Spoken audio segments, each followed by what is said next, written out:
Now, I spoke to an addiction counselor in Lake Worth earlier tonight, and she told me she did not need this report from the CDC to know just how bad the opioid epidemic has gotten. She says she's never been busier, and it has a lot to do with what we've all been dealing with over the last year.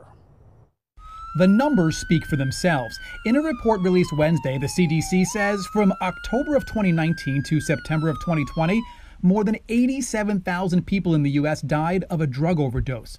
That's not only a 27% increase from the year before, it's also the largest number of overdose deaths in a year since the opioid epidemic began 3 decades ago. In Florida, the change was even more drastic, with a nearly 41% increase in overdose deaths. And it follows a year when the numbers nationwide had finally started dropping. That's definitely not surprising.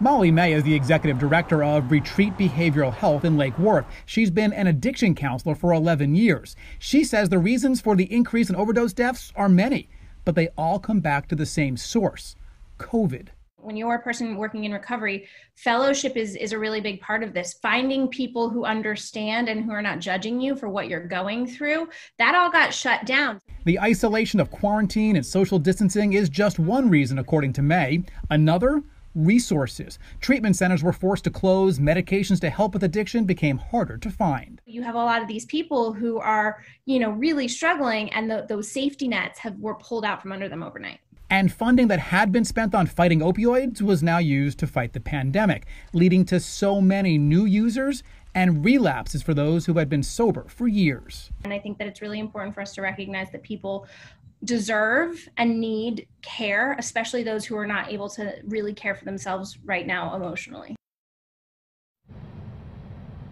And one more thing from May, and this is something that we don't have exact statistics for, but a lot of overdose deaths are prevented simply when an overdose is discovered by somebody else and the person is then saved. Of course, that doesn't happen when people are in isolation. The hope is as the world reopens, overdose deaths will go down.